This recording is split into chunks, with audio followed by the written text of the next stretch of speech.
We're going to get started how I start all my interviews with what's your name, how old are you, and where are you from? My name is Jordan R.J. Martin. I will be 33 next Thursday. Nice. And I actually am from Kings Ferry, Florida, by way of Tallahassee, where I currently reside. Perfect. And the big question is, how did you become an Elvis fan? Are you ready for this? I'm ready. So the first time I saw Elvis was the late 90s. It had to be like 92. Yeah. And my family and I, we were surfing through the channels.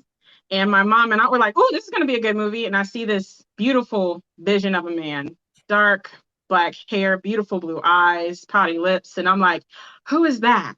And my aunt and my mom simultaneously say, that's Elvis Presley. And I'm like, who? So that was my introduction. Yeah. And then Lilo and Stitch came out a few years later. So then I got another introduction. Mhm. And I was telling my mom, you're going to have to tell me everything you know about Elvis because he seems so cool. Yeah.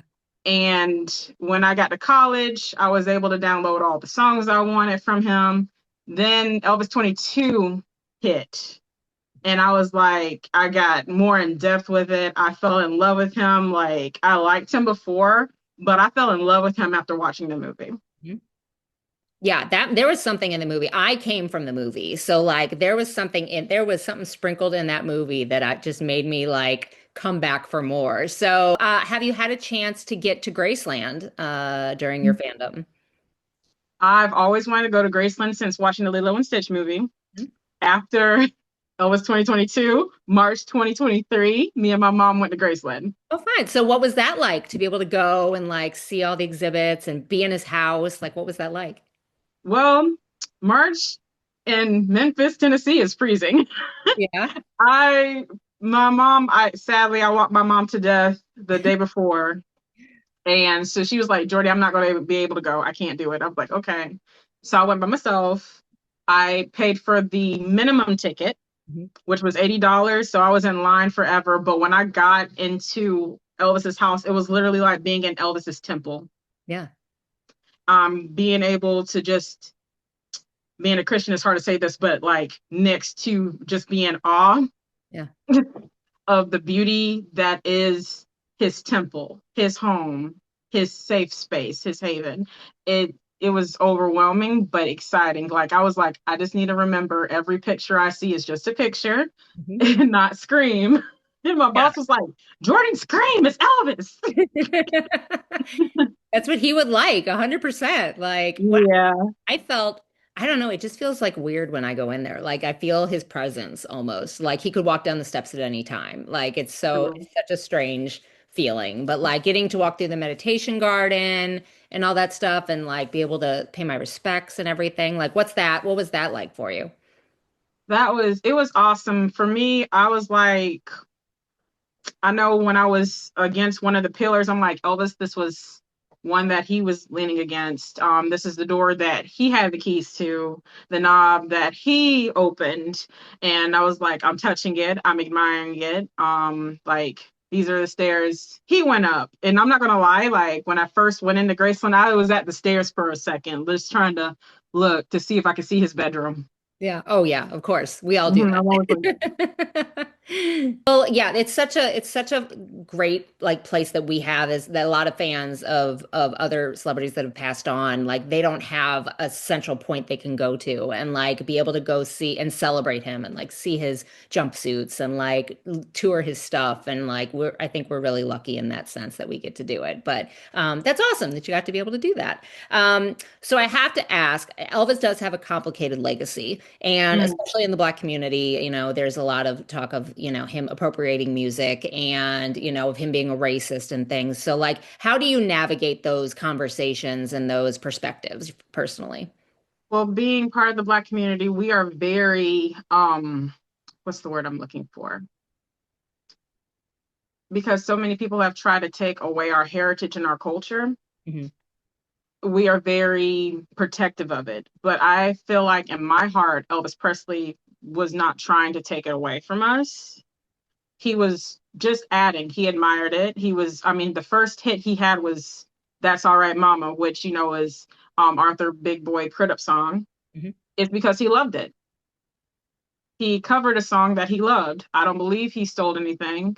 I even read he actually tried to give some rights back to Big Boy Crudup back then in 1955 when he did that song. And they said no, but he did try. Um, I know there's a lot of people that say things about like Big Mama Thornton's Hound Dog, which actually I love Elvis, but I like her version better. Yeah, same. So let's be honest, I thought Yeah. her version was better. I love his version, but I love her version more. Yeah. But I truly believe in my heart of hearts he wasn't, because in many ways Elvis kind of was part of the Black community, even when people probably wouldn't say it. I mean, he grew up in the Black community for 14 years of his life before he moved to Memphis. I mean, really moving into another part of it. So I know he had respect for us and love for us, and I know he was not disrespectful. And um, when I was getting really heavy into my love for Elvis back in 2022, an old friend's mom of mine from college, she seen me posting all these pictures and she was like, "You really love Elvis?" I was like, "Yes, I do." And then messages me privately like, "We didn't love him because he was racist." Mm. And then she was like, "My generation." And I said, "What's your generation?" And then she told me, "Oh, I was born in 62, but I'm pretty sure, or no, I was born in 63. I'm pretty sure like your mom is younger than me." And I was like, "Well, my mom was born in 66. My aunt was born in 62, and they are the ones who introduced Elvis to me." Mm. So, I mean, there's nothing but love around here. And she was very open and understanding. Like, she wanted to learn. And I Hmm. told her, I was like, he was friends with a lot of people. He was friends with the King of Blues, B.B. King. Hmm. He was friends with Sammy Davis Jr. Muhammad Ali and him had an incredible relationship.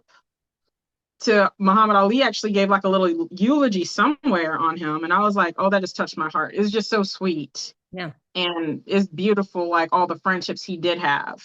Yeah. And like paying Jackie Wilson's medical bills for the last few years That of one, his life, yes. things like that. So I agree. I love everything you had to say about that. So what do you think when people say that being an Elvis fan is living in the past? What does that bring to mind to you? Like, do you think it's living in the past? And do you think that Elvis still has relevance today and in the future? Oh, definitely very relevant. And it's not living in the past. I'm going to quote Queen Cleopatra. There is no future without the past. There is no R&B without rock and roll. Hmm. There is no gospel without rock and roll. Hmm. It's all music is all connected somehow. It's a big tree with several branches, Yeah. and he just happens to be one of the special limbs on that tree.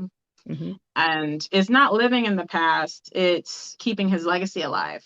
Hmm. But you're also really into vintage, like the vintage lifestyle and things. So can you tell me a little bit about that? Was that inspired by Elvis, or is that something you did before? I've always liked vintage. Hmm. Always. I've always liked my one of my all-time favorite films is Grease. Okay.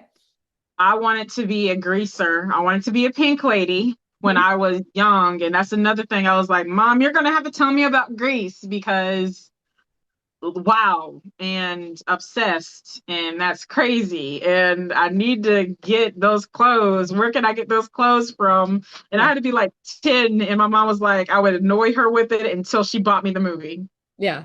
And I still have the same DVD of Grease, and I still love it. And I've always thought like Olivia Newton-John as Sandy when she turns into a greaser, not really officially a pink lady, but a Yeah. greaser. I've always loved that kind of good girl gone bad Yeah. has always been a thing. And like, if you ever watched The Outsiders, that's always been a thing. I dressed up like that in high school, and not the cutest look when I look back at it because wow, but I know now. Yeah. The But love yeah. was there. The love was there. There's all the intention. But so what do you do now? Like I've seen some pictures on your Instagram and things of like, some of the vintage style. So like do you like a little, I think you said you kind of like a little club or something like with like CC Glamour and all that. Yeah, What do you guys she do? got me into pinup, and I was like, I want to be a pinup, and I want to get the dresses, and so I found the dresses. you have to go online for a girl that's my size and find some good dresses and outfits. And last year, for my birthday, I always do a shoot for my birthday. So I was like, pinup shoot for sure. Yeah. Need to do a pinup shoot. And even my cousin was like, wow, that dress is hot. I was like, thank you. Just make sure I get the right makeup, right hairstyle, right earrings, right lipstick. Yeah.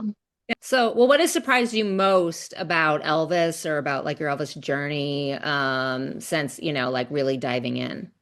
Something that has surprised me a lot since I've gotten on the Elvis journey, he got bullied Yeah. growing up. And I was like, my mouth dropped. I remember just looking at a picture of those. I'm like, how did he get bullied? Look at Yeah. him. Yeah. I and I like he's a kindred spirit from that because I got bullied growing up hmm a lot. And I was like, well, he would understand. Like he would understand the name calling. And I think a story that scared me because it really hit so close to home is when he got cornered in the bathroom and they tried to cut his hair. Yeah. Thank you, God, for Red West Yeah. saving his life because I got cornered one time. Thank you, God, it wasn't the bathroom, but I got cornered by a group of bullies in 8th grade Mm. and I had to get myself out of there. Yeah. So, I mean, So my last question for you then is what does being an Elvis fan mean to you? means everything. Like you said earlier, legacy. We got a legacy to keep going for Lisa Marie because we love her and him. And I mean, she was blessed. Elvis was an only child, sadly. His brother passed away at birth, but she literally had twins. And I said, oh, if that's not Elvis's child, Mhm. passed on twins. And then she had her own too. And sadly, Ben is not with us anymore. But I believe Riley is doing a great job. Mhm. And it means everything. Because I love music, so I'm a fan of so many people, and it means a lot to me because it seems like in my lonely times, those were my friends. Like Elvis has been a friend, Michael Jackson has been a friend, Little Richard has been a friend, Chuck Berry, Big Mama Thornton, Sister Rosetta Tharpe. Yeah. No, I totally agree with that. I think that carrying the legacy is super important and like I feel like we as are a different type of fan than any other fans out there of anybody other type of artist, you know. I mean, who else knows every little detail about like this person's life and like can tell you, oh, he wore this jumpsuit on this day at this concert and like he was eating this morning of, XYZ and it's like Right, so like and you're just expected to know it. Like who else does that? Like so it's work to be an Elvis fan, but like the more you do it, the more you love it. So right. well, thank you so much for talking to me today. This has been really enlightening and you're such a joy. So thank you so much. And maybe I'll see you at Elvis Week again in August. My pleasure.